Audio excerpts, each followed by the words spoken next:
Hey everybody, David Ellefson here at the Frightmare in the Falls HorrorCon. We are hanging out with the SofaKingCool.com. Thanks, man. All right, SofaKing Cool here with Dave Ellefson. How you doing, man? Great, doing well, man. So I see you have a new film that premiered here, or was it just the trailer? Yeah, we premiered the trailer. The film's actually still being edited. It's been shot, but it's being edited right now, called Dwellers, and it's the first film that we're putting out through my Ellefson Films production company. And our good friend Drew Fortier, who is part of the EMP label group family. He's done a lot of great stuff with us. So his idea actually to do the film. And as he was doing it, I got the call to appear here at the Frightmare in the Falls HorrorCon. And I thought, you know, I like these HorrorCons because I think they connect better with the metal fans. There's a lot of different types of conventions. I try to appear at a lot of them when they ask, you know, if they want me to come. But I find these work well. So with that said, we wanted to bring the film up here. I asked the promoter, he said, hey, can we show a little clip, show the trailer, do a little Q&A, and, you know, launch it. It's kind of give a good first look for the company. So here we are, doing it. Awesome. Rolling it out. Yep. I see you've been busy. You just did Megacruise, right? Yeah, literally just got off the cruise last week, and it went really, really great. In fact, it was fun to see somebody here that had their Megacruise sweatshirt on, and they said they had a great time, and I think we rocked the boat, man. It was awesome. Yeah. How's Dave doing? He's doing okay. He's you know, just in his recovery now. So we'll, you know, kind of let that take its course, and you know, when he's indicating he's ready to start working and maybe doing some recording and getting back into it and stuff. So, and of course we have the Megadeth 5-Finger Death Punch Bad Wolves tour announced for January. Yeah, so we're, you know, just kind of letting him sort of dictate that as his recovery. Is there any chance that his voice might be a little bit different after everything? You know, who knows? I mean, again, it's all kind of subject to, you know, how he recovers. I mean, you know, we talk on the phone and he sounds like he always has. You know, so I hope it'll be fine. You know. Now, with you saying that you have the tour coming up with 5-Finger Death Punch, if he's unable to do it, would you consider getting a replacement to? I don't think so. I mean, it's pretty hard to replace Dave. That's what I'm saying. You know what I mean? So, you know, so I mean, I think at this point, obviously, we're Megadeth and we're a 4-piece band, and you know, but you know, look, the main thing is we're, you know, hopeful of a recovery. So we'll, you know, we'll let that, you know, take its course, and you know, we kind of just make the decisions as we go. I mean, right now we're optimistic 2020 will be a good year. For sure, man. So that's how we're going. Yeah. Now, Megadeth has done great things. I've been part of the Big Four, numerous awards, Billboard charts. Yeah. What's one thing that you would still like to achieve with the band? Boy, you know, I think, you know, aside from maybe having like our own soccer team or something, you know, which big next level stuff, you know. Right. But, you know, I think the things that we're doing now, you know, with the cruise and the boot camp, and, you know, we've been doing Gigantour, you know, theming things around Megadeth.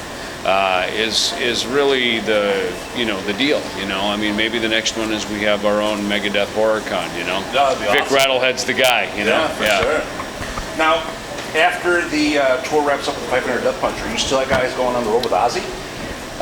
You know, as of now, we are going to be making some announcements early in the new year about what our plans are going to be for 2020. You know, one of the first things is we want to keep working on the new album. Right. But touring plans, there'll be an announcement coming out, you know, probably sometime, you know, in the first quarter. We'll be making an announcement. Perfect. Now, with the new album coming out, do you guys have all your stuff done? Or are you just waiting on Dave, or? No, we've got what we've been working on this summer was really finalizing the writing, because we had a lot of ideas. I mean, when, you know, Dystopia, we cleaned out the vault. There was nothing left. So when we came off the road in late 2017, right. I mean, we had nothing. So which is kind of cool, because we got everything starting from scratch. Oh, we got a shipment coming through. Everything starting from scratch, and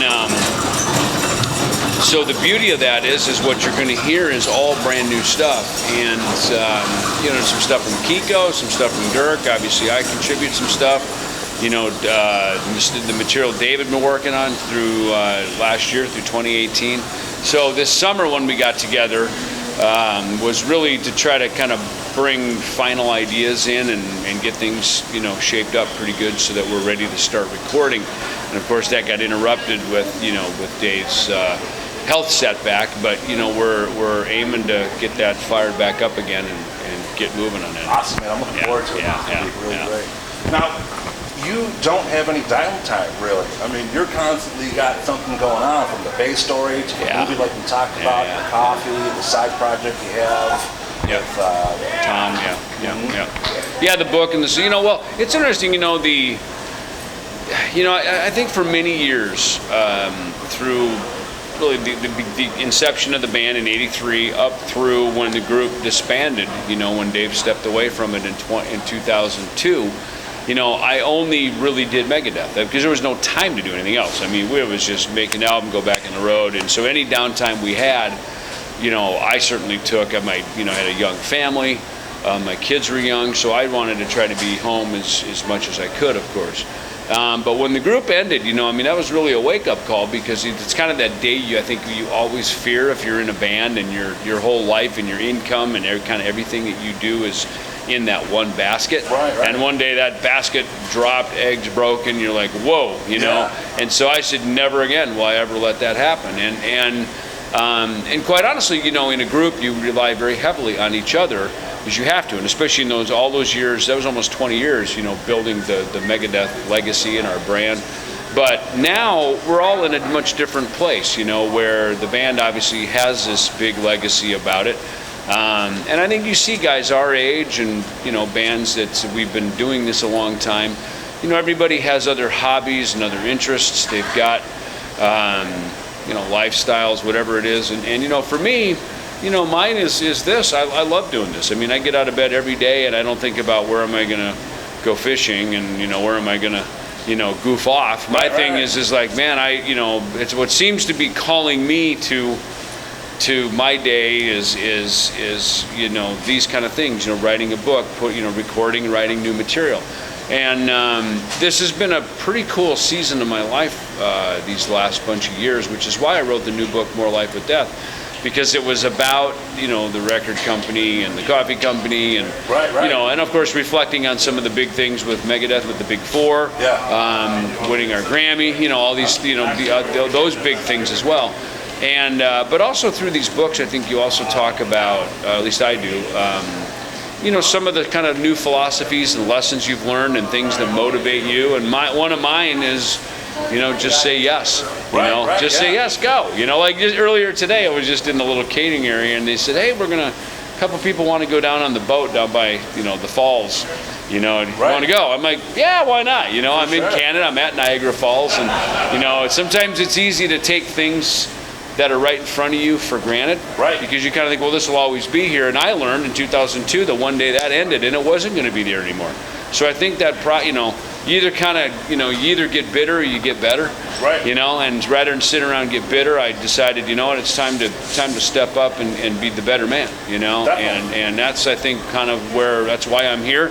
That's why you see me being so busy, is it's about what, not just what is in it for me to take out of it, but where can I help, where can I serve, where can I contribute, and really, quite honestly, coming to this con it wasn't just so much about me just showing up as a rock star, but hey, let me bring my film. Let me bring something to the table. Yeah, definitely. Because everybody here, this is mostly a horror film convention, and I thought, hey, I have one of those now. Definitely, It may be little, it may be small, but hey, let me bring it in. So it's fun to now be able to contribute and bring something to help the con come. I'll say this. I mean, you are definitely in one of the biggest heavy metal bands of all time. And you are so down to earth. I mean, what you interact with your fans, like the Bay story, where it's so intimate, just telling the stories and just doing the stuff. I mean, it's very cool. You wouldn't think that when you're at that level, you wouldn't be so down Well, here. You know what I mean? thank you, but glory to him. And people ask me about faith and Christian walk and all that stuff, which I was raised in. I was just raised a Lutheran kid on the farm over there in Minnesota, Right. which isn't too far from here. And and I was raised by good parents. And the compliment you gave me really goes to my parents. They raised me well. I grew up on a farm, and you don't get a crop unless you do the work. Only in the music business can you just bullshit everybody and tell them about a bunch of stuff that's never going to happen. Right. But in the farm, if you don't plant the seed and drive the tractor across the field, you don't get a crop. So I wasn't raised in a shuck and jive, mover shaker world. I was raised in a, you got to suit up, show up, you got to do the work, put in the time in order to get the reward. That there's no free lunches and do the work. And so.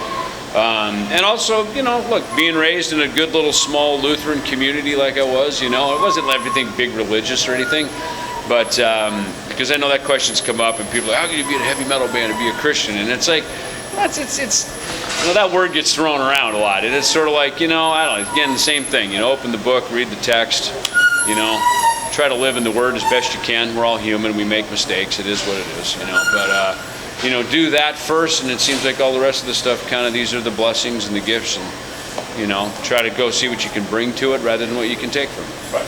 Well, I really do appreciate the time. I know everyone's packing up. And you're about to packing up, get out of here. Yeah. People want to follow up. They want to buy the book. They want to get the coffee. They want to know about the movie. Yeah, look, DavidEllefson.com has everything. On Facebook, of course, we've got David Ellefson Bass Story. There might even be a More Life with Death page by now. I don't know. The team probably has that up. But those are probably a couple, and even just on Facebook, there's just Facebook/David Ellefson. It's like the official site, where we have everything. And from there you can get, kind of find out where I'm going to be and what I'm doing. And I'm a guy that I don't expect you all to come to me, so I try to get on my horse and come out and see you. So definitely. Yeah. All right, man. Thank you so much. Really appreciate your time. Yeah.